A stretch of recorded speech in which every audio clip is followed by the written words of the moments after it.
Welcome to the Independent Advisors Podcast, where we dive into the world of stocks, tradable markets, and financial planning with Jessup Wealth Management's Chief Investment Officer, Mark McEvely, and CEO, Matt Jessup. You'll hear tips, tricks, and strategies to address your financial well-being and, most importantly, conveyed in a way that everyone can understand. Here are your hosts, Mark and Matt. Hey everyone, welcome to the 94th episode of the Independent Advisors Podcast, where Aaron Kramer and I, Mark McEvely, will bring you everything you need to know from the past week in the world of financial markets and financial planning. So welcome back to the show, Aaron. Yeah, I'm happy to be back. I think it's the second time I've done it with you. Yeah, I know. You've done Matt. it with Matt a couple of times. So yeah. Matt is out today, so Aaron is filling in for him. So glad to have you back. I'm excited. So as always, we'll get started here and take the first few minutes to recap the performance for the month and the year of the major indexes that we track. And these numbers are as of the market close on April 21st, and this data is from Koifin.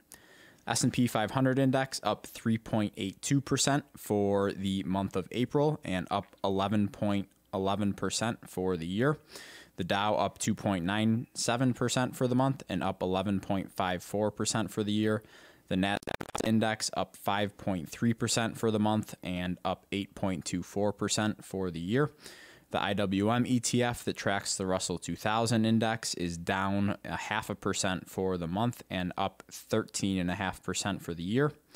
The Vanguard International ETF ex-United States is up 1.75% for the month and up 7.5% for the year.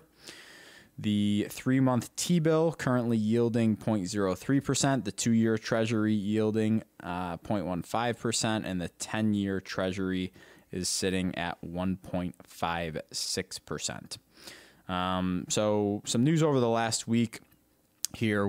Major ones obviously was that the indexes again reached new highs last week, with the Dow breaking above 34,000 and the S&P 500 posting its 22nd all-time closing high of the year last Thursday. It's been a really strong start. Yeah, it has been a really good start.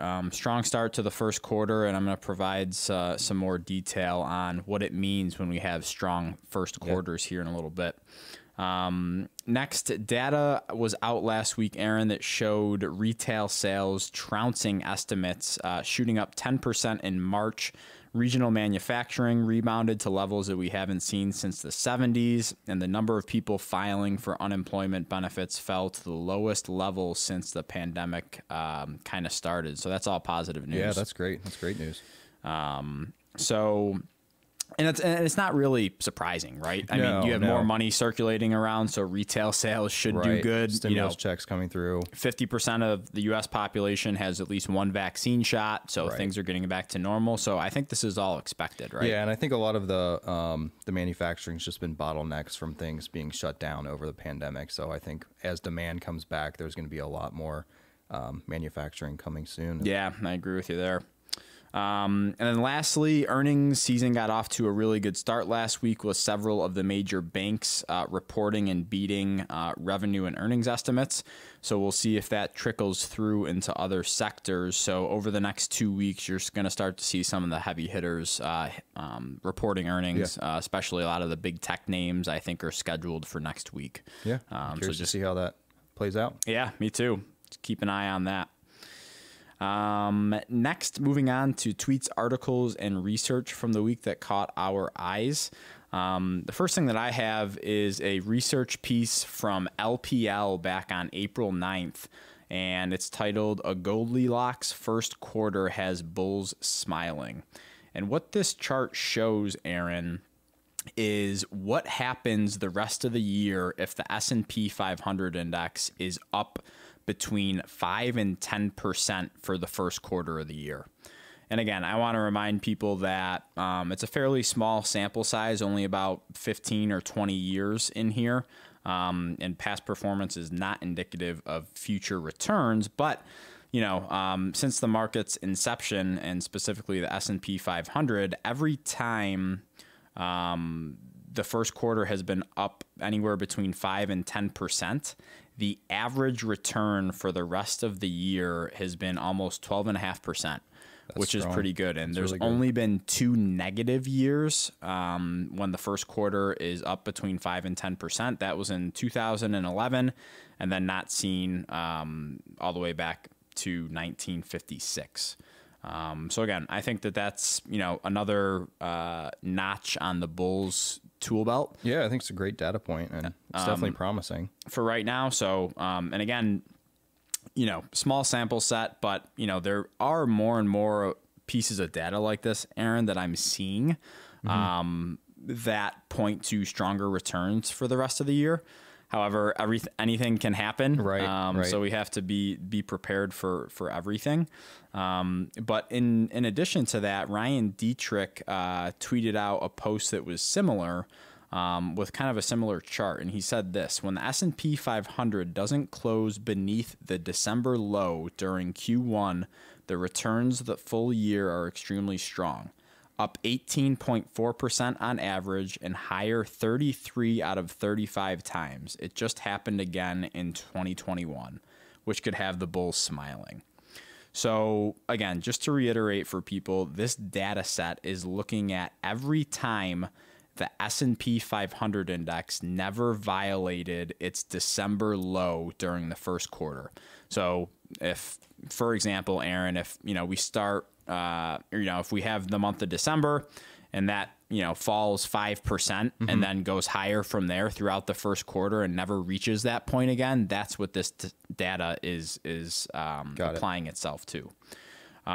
So some numbers here is that when the December low is never violated in the following first quarter, the average return for the rest of the year is 18.5%. Which is really strong. And again, just reiterating, S&P 500 has been higher 33 out of 35 times. So again, another thing, just to pay attention to, because we do see a lot of talk in the markets, people calling for a pullback, people calling for a correction, people calling for a crash even.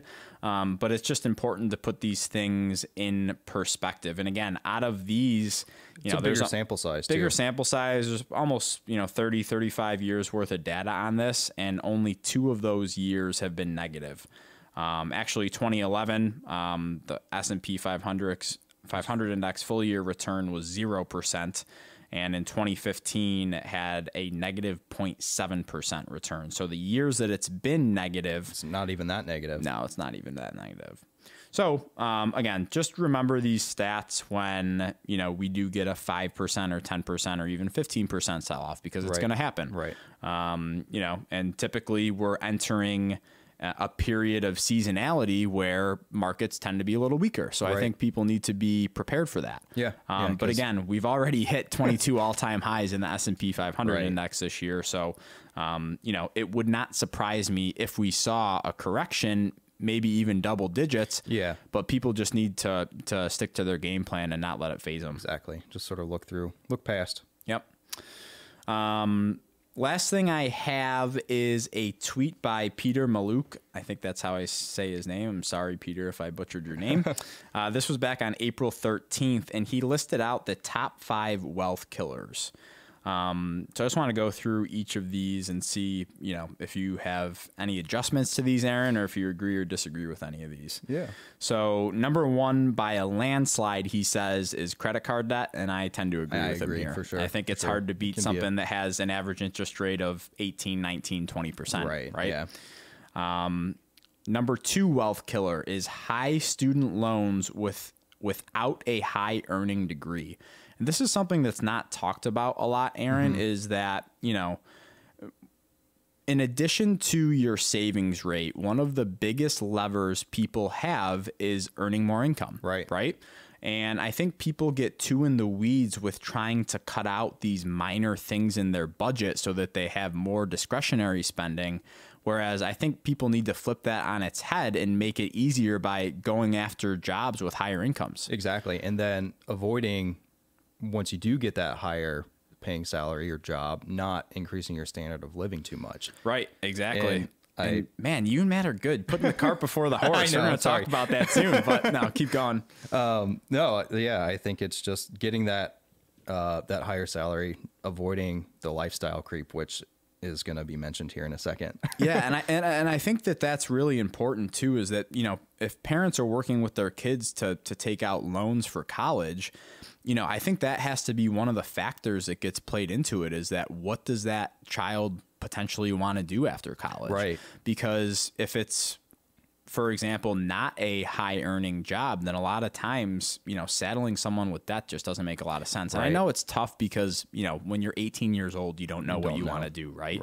But, you know, it's just something to keep in mind, because if you do have student loans without a high earning degree, then, you know, that's a problem. Right.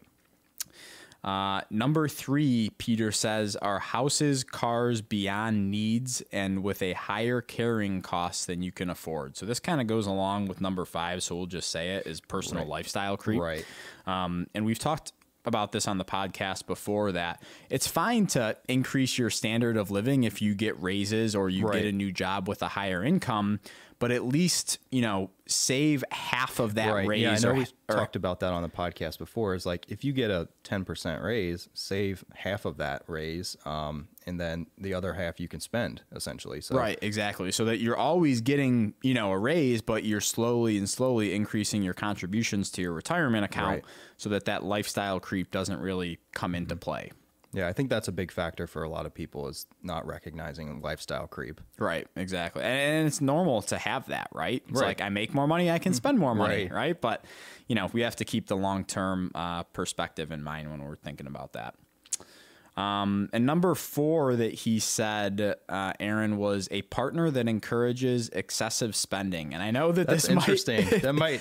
It sounds funny, which it kind of is, but I mean, this is something that, you know, I think a lot of couples go through and deal with. Absolutely. Is that there's one person that manages the finances and the other person has no idea what's going on until a large negative event happens and the other spouse gets involved and they're like, oh my gosh, I never knew that my spouse was spending this much money. Right, exactly. And they thought that this was going towards a retirement account, but it wasn't, right? Exactly. So I think this is one of those things, especially for new couples. I think it's really, really important to get on the same page, do a budget. You know, when you're going through, you know, the name changing process and when you're combining bank accounts, I think that this is just a perfect time to sit down and have that conversation. Whether or not you combine your bank accounts or keep them separate, just get on the same page of, you know, what you're able to spend from a discretionary basis each and every month. Exactly. Because, I mean, you got to be a team and essentially work together to get to your retirement goals. Because, I mean, you're in it together. So right, exactly. Because you're functioning, your unit functioning as one, essentially, from a financial standpoint, if you combine your finances. So, you know, it is really important. And I know it could be awkward sometimes to have that conversation, especially if there's prenups involved and that type of thing. But again, it's just one of those tough conversations that I think people need to have, or else, you know, you can run into issues down the road if you think, you know, your money is going to A, but it's really going to B. Exactly. Yeah.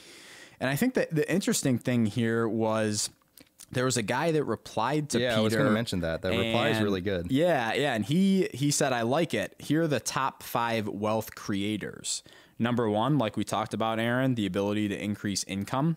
Number 2, the high savings rate. Number 3, equity ownership, so stock, company, real estate, etc. Number 4 is long-term fixed rate debt well covered by cash flows, so like something like a mortgage. Yep. Number 5, simplicity, which leads to repeatability. And I really like number 5, Aaron, because I think we're in the day of age that people think that, especially with regards to investments, you know, whether that's in the markets or real estate or private companies, you know, they think everything needs to be really complex, where in reality, it really doesn't. Right. You know, so I think that's one of the things to keep in mind is do what works for you, but just keep it simple. Don't do something that you have to check on every single day of your life that just, you know, sucks the life out of you, essentially. Because then you're never going to really do it. Right, exactly. So, you know, I really like that. And again, the biggest 2 things that I can encourage people to do if they want more wealth is, you know, have the ability to increase your income.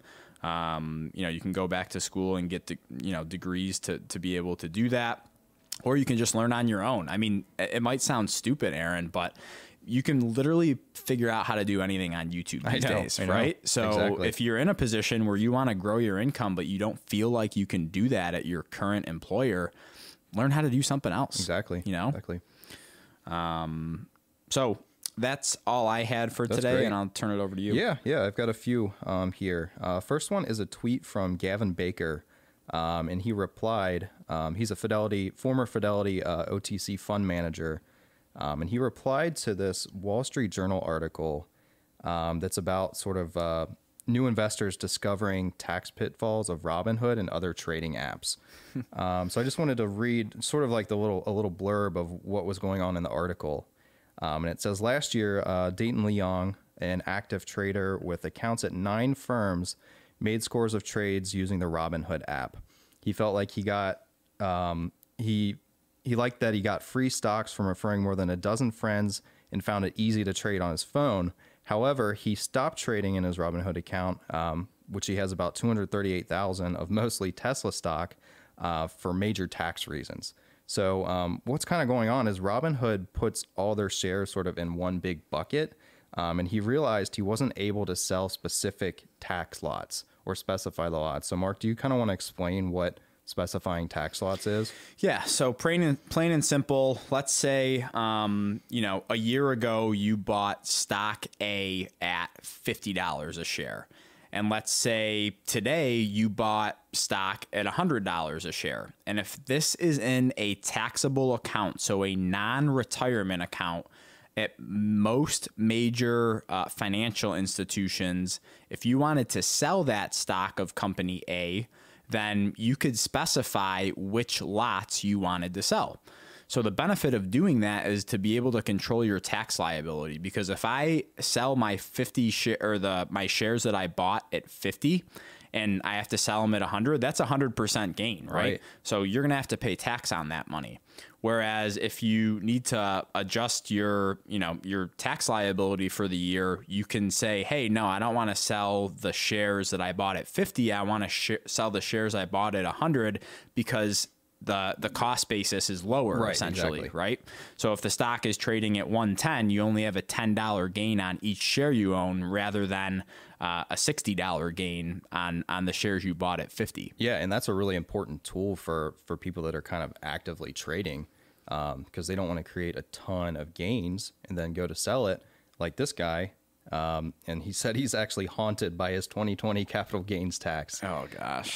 So sort of like, I guess a word of caution is that like a lot of investors like Mr. Long, for vexing or deciding which technology to use, just because Robinhood's easy might not make it the best for tax purposes. Right. Yeah. And I think it's just one of those things that people need to educate themselves on all of these little quirks with some of these newer companies that allow you to trade stocks. Yeah. They might have slick apps that are easy to use, but it's stuff you got to take into consideration. Yeah. I remember, I was having a conversation, with a buddy or one of my brothers or something, and they knew someone who was doing the whole day trading thing, and he was like, I think my brother asked him about tax consequences, and he was just like, oh no, I don't have to pay tax on that. My brother, who's in the industry, was like, yeah, you do. Like you can't just not pay tax on that. So I think that's one of the things that I hope it's a learning experience for a lot of people, because, with the day trading craze, just because of COVID and everything, again, I think it's great that a lot more people are getting involved, but you have to know the consequences that come along with that. Exactly. So in a little update to the tweet, it says that it is possible with manual intervention in a 30-day wait period to get specific tax lots on Robinhood. So that's kind of a hassle, and I don't know, kind of crazy in my opinion. Yeah, it is. And again, this is just relating to taxable accounts. So if you have like an individual account or a joint account with a spouse, this comes into play, but this does not come into play for retirement accounts like IRAs. Yeah. It's interesting. Next tweet I had comes from Daniel Laquelle on April 18th. And Daniel has a PhD in economics. So this is a update to U.S. inflation numbers, and just wanted to highlight a few here. So this chart is going to show the consumer price index for urban consumers based on a city average. So the average, or all of them, came in at 2.6% increase from last March. So a couple I wanted to highlight here that came in a little bit higher than that total average is food at home. So food came in at 3.5% increase compared to the 2.6 average. Kind of interesting. I think a lot of people have been cooking at home compared to restaurants, so it's interesting. Next one here is energy commodities. So that was up 13.2%. So that's a pretty big spike. Right. And that makes sense too, right? Because number one, you have more money flowing around. And number two, you have more people starting to travel, right? So that's almost expected at this point, yeah, right? Yeah. Electricity was up 4.1. And the one that was really surprising, kind of interesting, maybe you can throw something in there about it, is used cars and trucks were up 9.4 from last year. Yeah, it's really, I mean, it's just funny to see what a difference a year makes because, you know, back in April of 2020, you know, these dealerships couldn't move cars off the lot, right? But what happens when, you know, you start to open back up again and you start to throw money at people is they're going to buy stuff that they want, right? Exactly. And the other thing in addition to this too, Aaron, is that, you know, back in a couple months ago, we saw the personal savings rate spike to like 20% from like 6% or something like that. And now these people feel comfortable again. You know, they have steady incomes again, so they're feeling comfortable to spend this money, exactly. Right? And just with, you know, how expensive new cars are, you know, these days, this doesn't shock me to see that, you know, used cars and trucks are in high demand right now. Exactly. So again, couple that with low interest rates for people to get a cheap loan because you can get a loan to buy a used car too. Exactly. You know, this is not shocking to me at all. Yeah. Last one I wanted to mention was medical care services was at 2.7. So it was actually pretty much in line with normal inflation there. So kind of interesting. Very interesting because that's usually one of the ones that we see. It's significantly higher. Usually around 5 or 6%. Right. So yeah, it's usually that and like college costs tend to outpace inflation. Right. Right. So I mean, I hope this isn't just a short term thing because, you know, as you and I both know, you know, the cost of medical care these days is insane. It needs to level out at some point. Right. All right, moving on. This last one is another tweet from Zero Hedge, and it says, banks do not need any more deposits. And it shows this chart here of the big four banks, and it overlays total loans and average deposits from the last sort of 20 years here. So it's kind of interesting. You can see this huge spike in deposits right around when COVID started. So I think that comes from a lot of people saving money, not going out and spending it, and then all the stimulus that's come out. So what's kind of interesting is that overall loans over the last year or so are actually down, and deposits are up very significantly, as I said. So I think this data just kind of confirms our thesis that there's a significant amount of cash on the sidelines. And what we've kind of noticed locally is that in a lot of nonprofits, they're just keeping tons and tons of cash to be conservative because they were kind of nervous over the pandemic. So I think it's a good sign potentially for the markets that some of this money might come back in. And I also think it's kind of interesting to where I think banks might actually charge to have deposits on account. Yeah, because they want to encourage people to take loans out, right? Because so that's where they make the most of their spread. Exactly. So I think I would not surprise me if I saw banks starting to charge on large deposits. Yeah, that's gonna be an interesting thing to see play out. And I do think that there is a significant amount of money still left on the sidelines. And where else are they going to put this money? You know, exactly. It's just like, if people want a decent return, they have very limited options at this point, in my opinion. Yeah. And what's interesting is that the big four, if you look at this chart versus M2 Money Supply, which is a tracker of checking, savings, money markets, and CDs, it looks pretty much dead on, which makes sense given that these are big four banks. So I just thought it was interesting on how exact the charts look. It's pretty cool. Yeah. Yeah, that's an interesting one. I guess we'll see how that plays out. But, you know, people are hesitant to take out loans right now because I think, you know, what are the main reasons that people take out loans? Like buy a new house Exactly. or buy an existing house.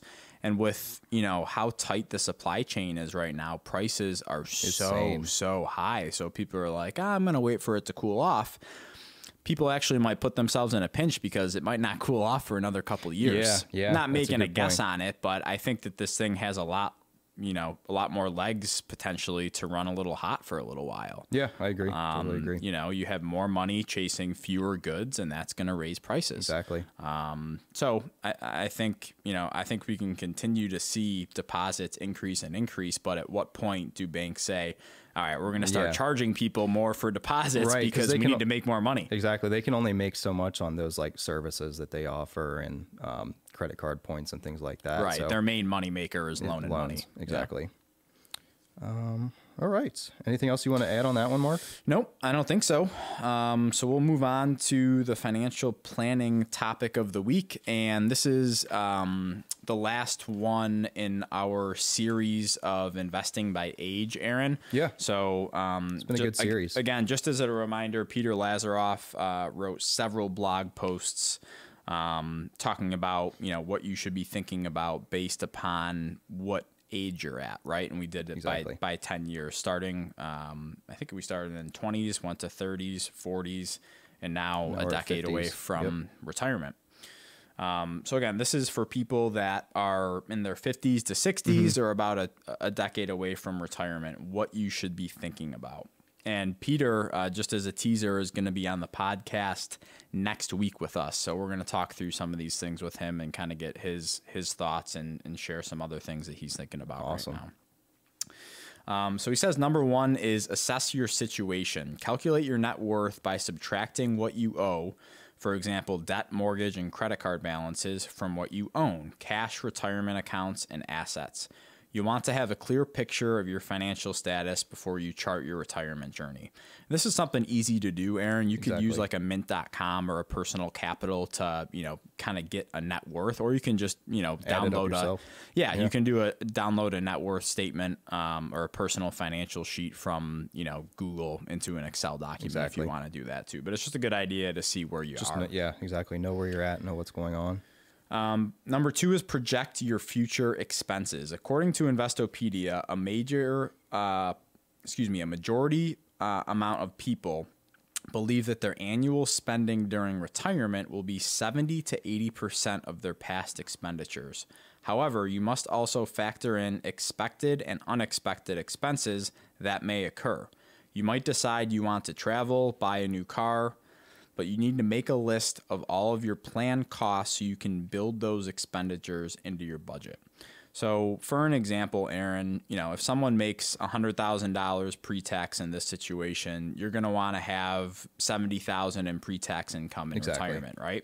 So you have to take your estimated Social Security benefits plus any pensions that you might have and add that up and see how much you'll have to tap your 401k or IRA to make up the difference. Right?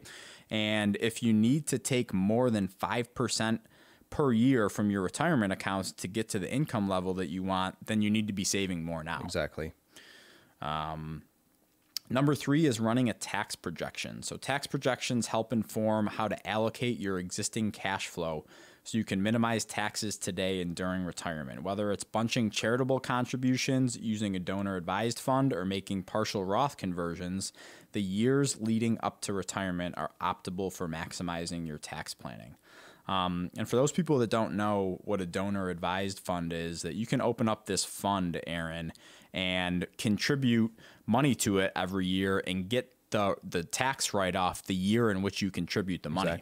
And you don't necessarily have to donate that money in that year that you make the contribution. You can decide 5 years down the road, you can keep that money growing. And then, you know, 5 years pass and you're like, okay, I want to send a check here, a check there, but I'm going to keep money in there for it to keep growing and keep continually making those contributions to get those tax benefits too. Yeah, it's a great option for people trying to reduce their tax liability. Yeah, and I'd rather see people use something like that if they can, rather than just giving like cash, right? Exactly. And number 4 that touched a little bit on, and number 3 is consider partial Roth conversions. So the decade before retirement is crucial because it's the best time to manage current and future taxes. And a large portion of your nest egg, if a large portion of your nest egg resides in IRA accounts, you'll have a significant required minimum distribution subject to income taxes that eat away at your hard-earned savings. With partial Roth conversions, however, you can take money out of your IRA, pay taxes on it right away, and have tax-free income in retirement.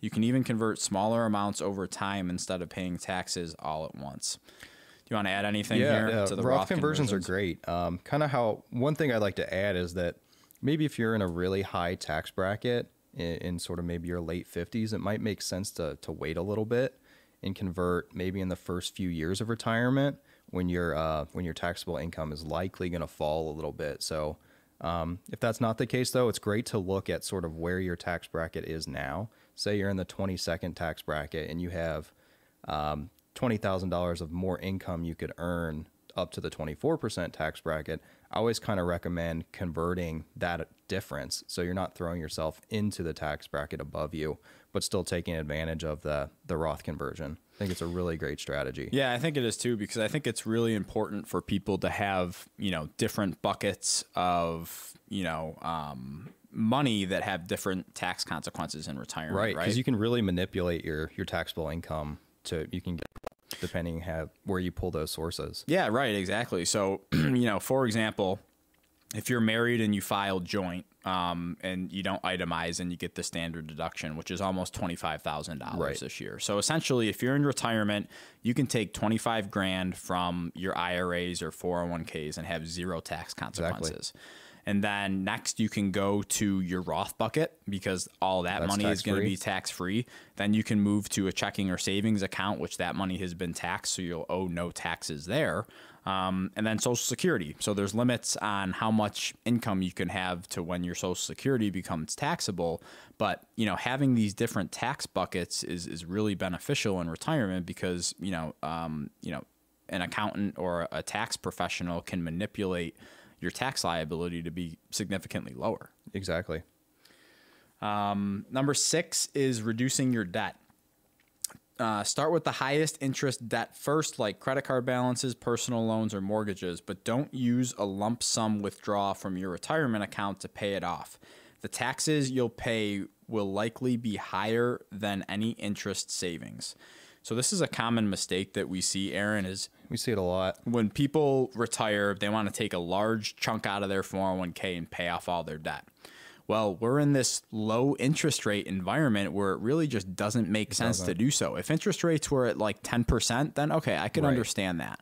But your tax bill is going to be a lot higher than what your interest payments would be if you just kept paying on it until the debt was paid off. And you're going to lose out on the continued growth of that money that you took out as well, which likely you'll probably get higher than a 2.5-3% mortgage rate as well. So yeah, exactly. And that's one of the things, if you do want to do that, you have to plan for that. So if you have $1 million in your 401k, but you're going to take out $100,000 right when you retire to pay off debt, you need to account for that when you're doing your calculation of spending 5% of your overall account balance each and every year. Exactly. The amount that you can spend each year from a withdrawal rate is decreased significantly. Yeah. So don't recommend doing that unless obviously you have, some sort of debt that has a crazy high interest rate, right?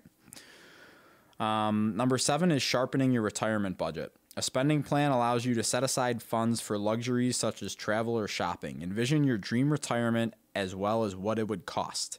Then you can set aside the amount you'll need to fund your dream. Without a spending plan or any retirement plan, you are far more likely to run out of money as the years pass. So again, people, I don't think need to get too in the weeds with this, but just having an idea of what you're able to spend, right? So you can't be taking 20% of your 401k and spending that in 1 year. That's just, that's a recipe for disaster, right?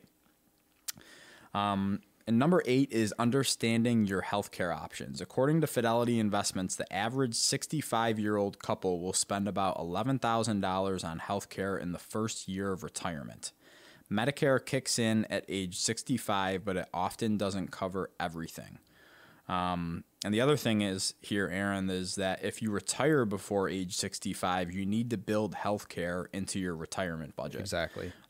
Because nowadays people could be spending upwards of close to $1,000 a month for a health insurance policy. Right. So again, I would check with your employer, see if there's any early retiree medical program. I know some companies offer that. Right. But that's going to be the big kicker. It's fine if you want to retire before 65, but just, plan Prepare for for having that very increased medical premiums, right? Than what you're used to with your employer plan. Right. Because essentially you're paying the full portion, where most employer healthcare plans, they're paying a majority of it or half of it. Right.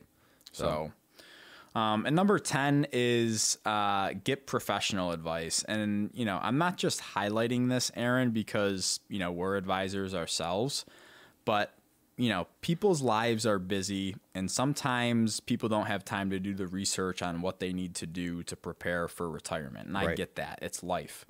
But it's like any other profession. You or I wouldn't, represent ourselves in court if we needed to, because, we wouldn't know how to do that. Exactly. Right. So I would hire a professional attorney, because they have significant experience, and, this is no different. Exactly. Even if it's just a one-time consultation where you meet with an advisor for an hour or two just to outline what they need to do, and then you go do it, that's fine. Sit down and do a one-time financial plan to see where you're at. It's exactly. Not like you have to commit to investing with them or something like that. Yeah. And I think people get the misconception is that it has to be this, long-lasting relationship with an advisor. And for a lot of people, that makes sense, and they want that. But for people that don't and are very cost-conscious, sit down for an hour or two, or like you said, do a financial plan, just so you're, pointed in the right direction, and you're just double-checking yourself to make sure you have everything covered. Right. Right? Yeah.